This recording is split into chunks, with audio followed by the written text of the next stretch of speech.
Assalamualaikum warahmatullahi wabarakatuh. Perkenalkan, nama saya Melala Masuci dari kelas A2 pada SD. Di sini saya akan mewawancarai terkait etika profesi guru sekolah dasar. Di sini tentunya saya tidak sendiri bersama narasumber saya. Ibu boleh perkenalkan dengan ibu siapa? Baik, nama saya Tanti Agustianti Handayanti, saya guru SD. Baik, terima kasih. Langsung saja Bu ke pertanyaan yang pertama. Bagaimana Ibu memahami makna etika dalam profesi guru? Etika bagi seorang guru adalah kewajiban dan pedoman yang harus melekat pada pikiran, perilaku seorang guru. Karena seorang guru adalah orang yang akan digugu dan ditiru oleh murid-muridnya. Jadi etika itu harus dipegang baik dalam kesendirian ataupun di depan orang banyak. Mungkin itu. Baik Bu, terima kasih. Lanjut pertanyaan kedua, menurut Ibu apa prinsip utama yang harus dijunjung tinggi dalam etika profesi guru? Seperti kita ketahui, guru itu semestinya harus punya martabat, artinya kewibawaan, profesional, dan berjiwa pendidik sejati, di mana seorang pendidik itu akan mencurahkan segala ilmunya dengan segala ketulusan. Apa yang dia punyai, dia akan berikan untuk kemajuan putra-putri muridnya itu. Pertanyaan ketiga, bagaimana etika profesi guru dapat mempengaruhi hubungan antara guru, siswa, dan orang tua? Sangat berpengaruh ya. Dari mulai pertama anak-anak datang, dia akan berhadapan dengan seorang guru. Tentunya guru itu akan dipercayai oleh anak. Oh, ini ibu guru ini nanti yang akan memberikan contoh, teladan, ilmu, sehingga etika profesi guru itu harus mempengaruhi guru itu untuk mempengaruhi murid-muridnya ketika dia sedang mengajar di dalam kelas. Artinya bersikap sabar, adil, ya, percaya diri, terus menghormati secara terbuka kepada setiap anak didik. Mungkin itu. Terima kasih. Selanjutnya, menurut Ibu apa yang membedakan guru profesional dengan guru yang sekadar hanya mengajar?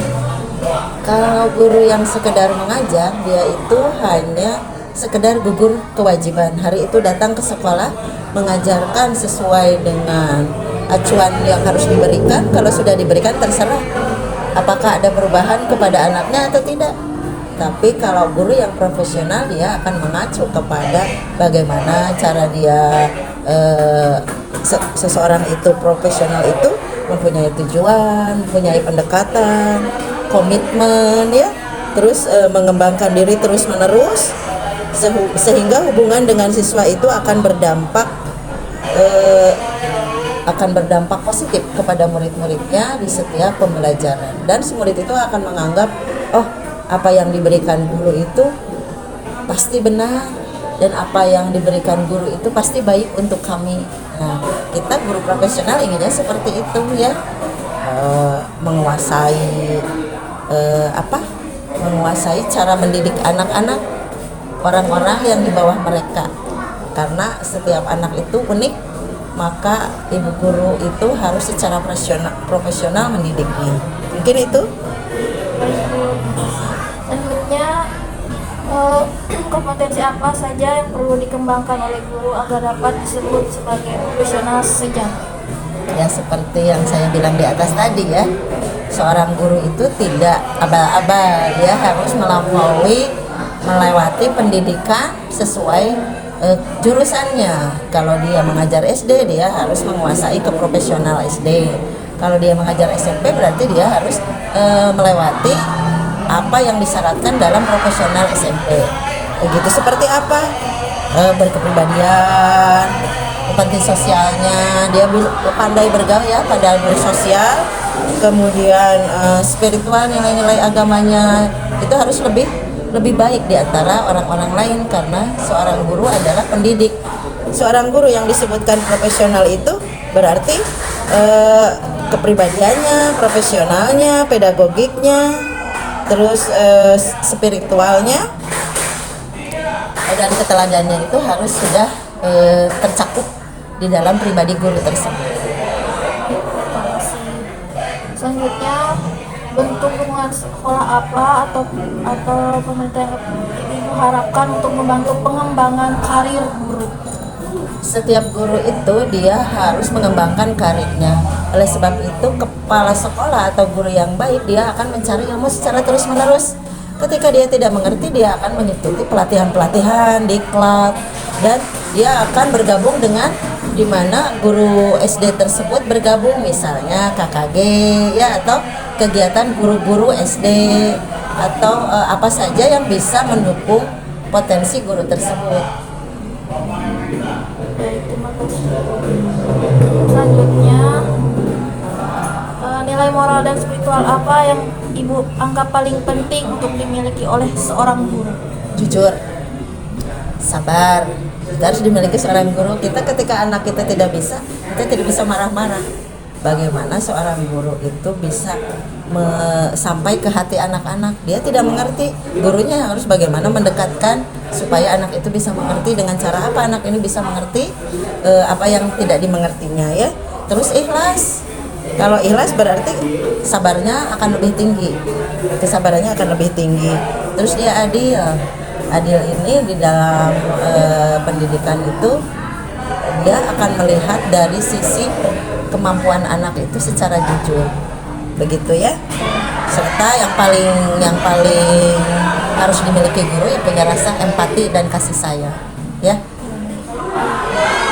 Selanjutnya, bagaimana Ibu menanamkan nilai-nilai kejujuran, tanggung jawab, dan keteladanan dalam pembelajaran? Pertama, si guru itu sendiri harus memberi teladan kepada anaknya. Kalau murid dibilang tidak, guru juga harus tidak. Kalau murid dibilang kamu harus begitu, si ibu guru juga harus begitu. Jadi keteladanan itu harus melekat kepada guru tersebut ya. Kemudian melalui pembiasaan sehari-hari, baik perkataan atau perilaku, itu harus menjadi patokan bagi murid-muridnya. Dan bisa melalui apa saja, bisa melalui cerita, bisa melalui refleksi. Apabila ada sesuatu yang kurang berkenan, nyaman untuk anak didiknya, dia akan merefleksi diri. Oh, ini sepertinya apakah aku mengajar sudah baik? Apakah saya ini sudah di hati anak itu sudah bisa menjadi seorang motivator atau tidak? Itu yang nomor satunya ya.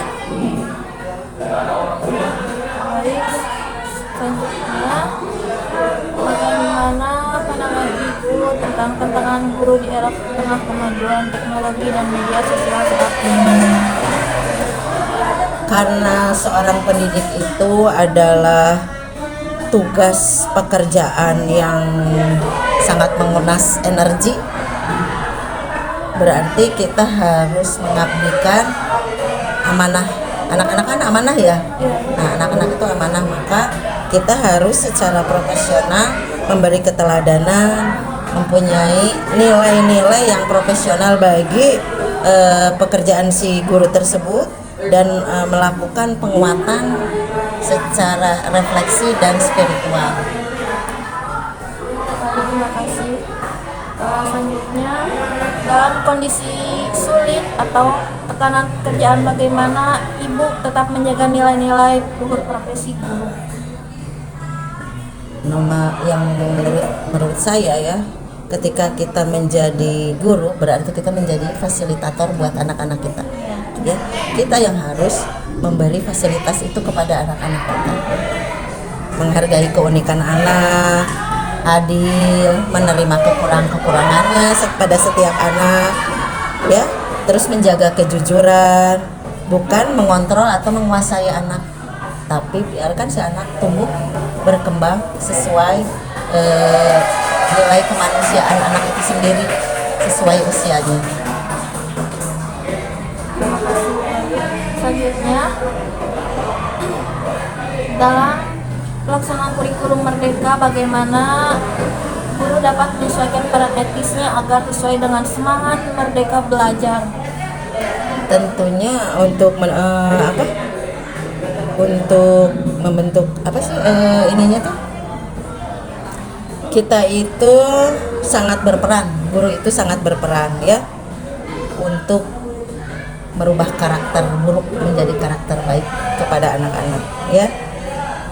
Sebelum anak-anak beriman, si gurunya harus beriman duluan ya.